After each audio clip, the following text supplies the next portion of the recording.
Hello students, आज हम इस वीडियो में कक्षा 10 के जीव विज्ञान के पहले पाठ के मानव में पोषण नामक टॉपिक का अध्ययन करेंगे। इससे पिछले वीडियो में हम मानव के पाचन तंत्र के बारे में पढ़ चुके हैं, पाचक ग्रंथियों के बारे में पढ़ चुके हैं। अब इस टॉपिक में हम पढ़ेंगे कि मानव में पाचन कैसे होता है और मानव में पोषण कैसे होता है। तो मानव में पोषण, न्यूट्रिशन इन ह्यूमन। तो मानव में पोषण, जैसा कि हमने पहले ही बताया था कि पोषण के लिए 5 ही प्रक्रियाएं होती हैं। तो 5 प्रक्रियाएं होंगी। पहला अंतर्ग्रहण,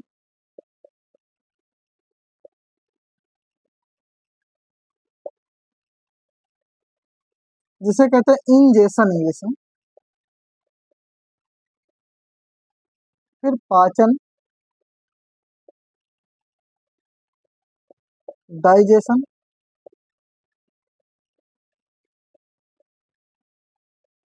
तीसरा अवशोषण,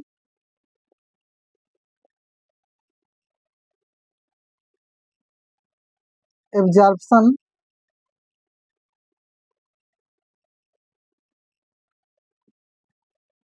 चौथा स्वांगीकरण,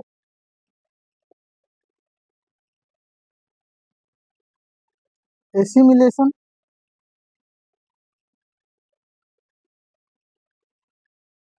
और पांचवा बहिक्षेपण, इजेशन।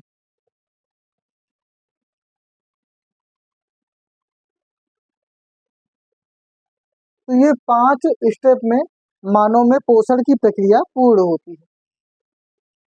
तो पहला स्टेप है अंतर्ग्रहण। तो सबसे पहले अंतर्ग्रहण यानी भोजन को ग्रहण करना। हम जो भी खाना खाते हैं या तो ठोस रूप में खाते हैं या फिर द्रव रूप में। तो जो खाना हमारे मुंह के अंदर पहुंच जाता है यानी हमारे मुंह गुहा में पहुंच जाता है, तो उसे कहते हैं अंतर्ग्रहण।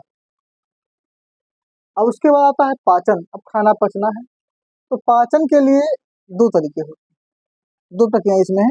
एक होता है भौतिक पाचन यानी फिजिकल डाइजेशन, दूसरा रासायनिक पाचन मतलब केमिकल डाइजेशन।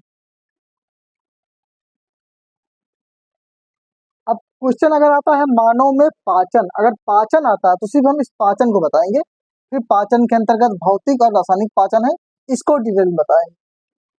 और अगर प्रश्न मानव में पोषण आता है तो ये 5 स्टेप बताएंगे।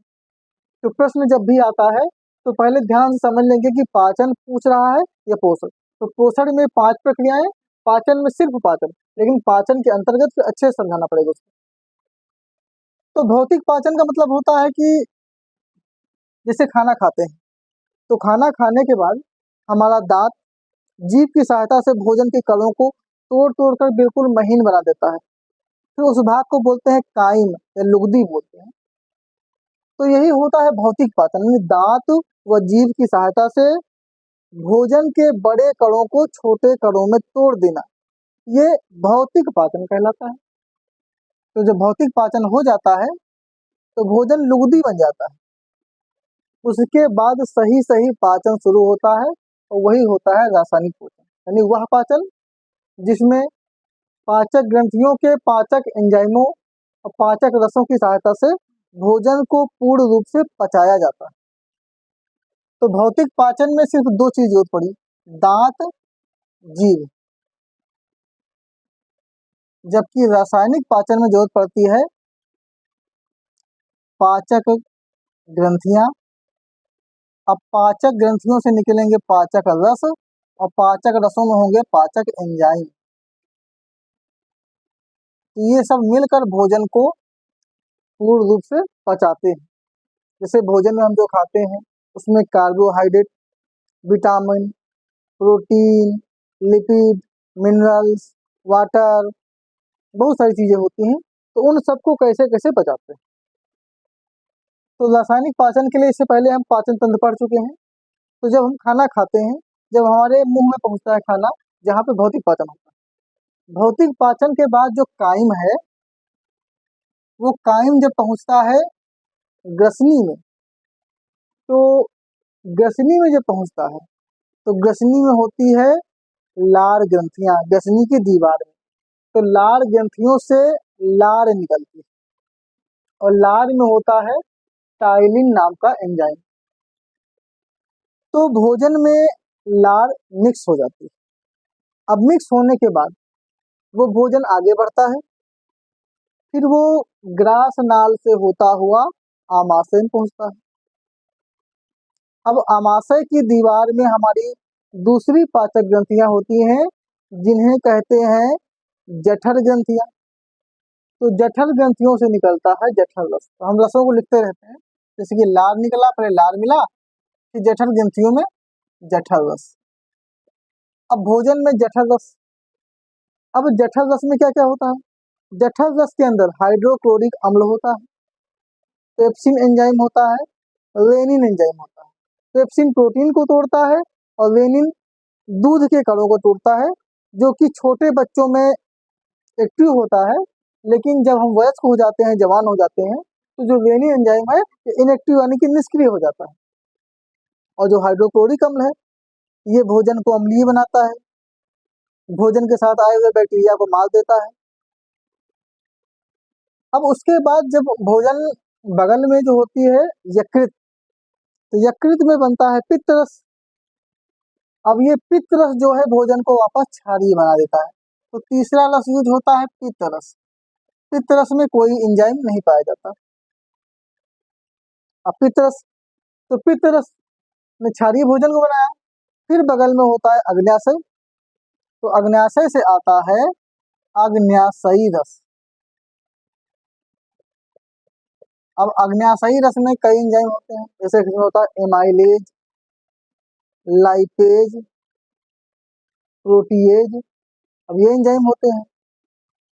इसमें जो एमाइलेज एंजाइम होता है ये स्टार्च को यानी कि वसा को स्टार्च को तोड़ता है। लाइपेज एंजाइम वसा को तोड़ता है। प्रोटीएज एंजाइम प्रोटीन को तोड़ता है। अब अग्न्याशयी रस मिल गया उस भोजन में। अब लास्ट में फिर वो भोजन पहुंचता है छोटी आंत में, और छोटी आंत में होती हैं आंतरिक ग्रंथियां, जिनमें से स्रावित होता है आंतरीय रस। आंतरिक रस में कई सारे एंजाइम होते हैं, जैसे होते हैं सुक्रेज, लैक्टेज, माल्टेज, ये सब एंजाइम होते हैं। तो इस प्रकार से जो छोटी आंत है इसके अंदर फाइनली भोजन का पाचन हो जाता है। तो रासायनिक पाचन की बात फिर समझ लेते हैं। रासायनिक पाचन के लिए जब भौतिक पाचन के बाद भोजन पहुंचता है ग्रसनी में, तो ग्रसनी में जो लार होती है, लार और लार के जो एंजाइम वो भोजन को सुपाच्य और मीठा बनाते हैं। फिर भोजन पहुंचता है आमाशय में, जहाँ जठर ग्रंथि में जठर रस होता है। फिर जठर रस और जठर रस के एंजाइम अपना कार्य करते हैं। उसके बाद फिर जो यकृत है, यकृत का पित्त रस आता है, वो पचाने में महत्वपूर्ण भूमिका निभाता है। फिर बगल से अग्न्याशयी रस, ये उसके एंजाइम आकर उसमें अपना कार्य करते हैं, यानी कि भोजन के जो कण हैं, जो जैव अणु उनको तोड़ते हैं, और फिर लास्ट में छोटी आंत में पहुंचते हैं, जहां पर आंतरीय रस, अब आंतरीय रस और इसके जो एंजाइम है वो भोजन के कणों को तोड़ देते हैं। इस प्रकार से भोजन पच जाता है। इसी कहते हैं पाचन, यानी वह प्रक्रिया जिसके अंतर्गत भौतिक व रासायनिक विधियों से भोजन को पचाया जाता है। जिसमें भौतिक विधियों में दांत और जीभ का इस्तेमाल होता है, रासायनिक विधियों में पाचक ग्रंथियां, पाचक रस, पाचक एंजाइमों को यूज किया जाता है। तो इस प्रकार से भोजन का पाचन होता है। तो ये तो हो गया पाचन, अंतर्ग्राह हो गया, पाचन हो गया। अब बात करते हैं अवशोषण की। अब खाने का मेन मकसद है ऊर्जा। जब खाना पच गया तो जो छोटी आंत है उसमें छोटी छोटी संस्थाएं होती हैं, ऐसी पतली पतली अंगुली की जैसी, एकदम पतली। ये इनमें कुछ केशिकाएं होती हैं। ये केशिकाएं, अब इसमें जो भोजन के पचने से ऊर्जा निकली, उस ऊर्जा को केशिकाएं लेकर जाती हैं, और ये केशिकाएं रक्त वाहिनियों से जुड़ी होती हैं। रक्त वाहिनियों के माध्यम से जो ऊर्जा होती है ब्लड में, हमारे खून में पहुंच जाती है। तो वह प्रक्रिया जिसके दौरान पचित भोजन से प्राप्त ऊर्जा को शरीर के आवश्यक अंगों तक पहुंचाया जाता है, उसे अवशोषण कहते हैं। तो यहाँ पर छोटी आंत की दीवार में जो पतली पतली रचनाएं होती हैं उनमें से केशिकाएं जुड़ी होती हैं और ये केशिकाएं जाके रक्त की वाहिनियों से जुड़ती हैं, क्योंकि रक्त की वाहिनियों में रक्त होता है और रक्त एक संयोजी ऊतक है जो शरीर के विभिन्न अंगों को आपस जोड़ता है, क्योंकि रक्त सभी अंगों में आता जाता रहता है। तो वो इस ऊर्जा को रक्त की जो ऊर्जा निकलती है, ये ऊर्जा रक्त के माध्यम से शरीर के विभिन्न भागों तक पहुंचा दी जाती है। अवशोषण हो गया। फिर आता है स्वांगीकरण। अब जब ऊर्जा पहुंच गई तब ऊर्जा अपना काम करना शुरू करेगी। से बोल रहे हैं, बोलने के लिए ऊर्जा चाहिए, चलने के लिए ऊर्जा चाहिए, कोई काम करने के लिए ऊर्जा चाहिए। अगर हम बीमार हैं, दवा खा रहे हैं, तो सिर्फ दवा ही नहीं काम आएगी, वहां पे ऊर्जा भी शरीर में होनी चाहिए। ये हर काम के लिए ऊर्जा चाहिए। शरीर में वृद्धि होना है, ऊर्जा चाहिए। विकास के लिए ऊर्जा चाहिए। कहीं चोट लगी है, कोशिकाओं की मरम्मत होनी है, वहां पर भी ऊर्जा चाहिए। यानी हर काम के लिए ऊर्जा की जरूरत पड़ती है। तो जब ऊर्जा मिल जाती है तब स्वांगीकरण प्रक्रिया के दौरान ऊर्जा का यूज होता है, यानी वह प्रक्रिया जिसके अंतर्गत अवशोषित ऊर्जा का वृद्धि, विकास, कोशिकाओं की मरम्मत, क्षतिपूर्ति आदि विशेष कार्यों के लिए यूज किया जाता है, वही स्वांगीकरण कहलाती है। फिर आता है बहिक्षेपण। अब खाना सब तो पचता नहीं, जो पच गया वो तो अलग बात, लेकिन जो खाना नहीं पचा वो बड़ी आंत से जाकर पहुंचता कहाँ है, मलाशय में। वहां पे मल बनकर इकट्ठा होता रहता है और फिर आवश्यकता अनुसार गुदा के गुदा द्वार से शरीर के बाहर मल के रूप में निकाल दिया जाता है। ये होता है बहिक्षेपण। तो मानव के पोषण में 5 स्टेप। पहला अंतर्ग्रह, भोजन को मुख तक पहुंचाना। पाचन, पाचन तंत्र में भोजन का पच जाना, विशेष रूप से छोटी आंत में। अवशोषण, अब छोटी आंत में पचे भोजन से प्राप्त ऊर्जा को शरीर के विभिन्न भागों में रक्त के माध्यम से पहुंचाना। स्वांगीकरण, जब ऊर्जा पहुंच जाए तो ऊर्जा का यूज में लाना। बहिक्षेपण, जो भोजन नहीं पचा है उसे शरीर से बाहर निकाल दो। तो ये मानव में पोषण हो गया। अगर क्वेश्चन आता है मानव में पाचन, तो हम पाचन बताएंगे, पाचन क्या होता है। फिर पाचन बताएंगे भौतिक पाचन, जिसमें जिनकी हेल्प ली गई। फिर रासायनिक पाचन कैसे हुआ वो बताएंगे। यानी अगर सिर्फ मानव पोषण आता है तो पाचन की परिभाषा बता दे, बाकी इसको डिटेल में बताने की वही कोई जरूरत नहीं। और ज्यादातर बोर्ड में क्वेश्चन यही आता है कि मानव के आहार नाल का सचित्र वर्णन कीजिए तथा मानव में पोषण की प्रक्रिया समझिए। जब पोषण की प्रक्रिया पूछे तो यही 5 स्टेप बता दो, इनको बताने की जरूरत नहीं। लेकिन अगर पाचक पूछे यानी पाचन पूछे तो इनको बताने की जरूरत नहीं, फिर पाचन बताओ, भौतिक और रासायनिक पाचन बताओ।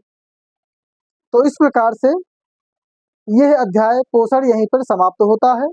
अब हम अगले वीडियो में अगले अध्याय श्वसन के बारे में चर्चा करेंगे।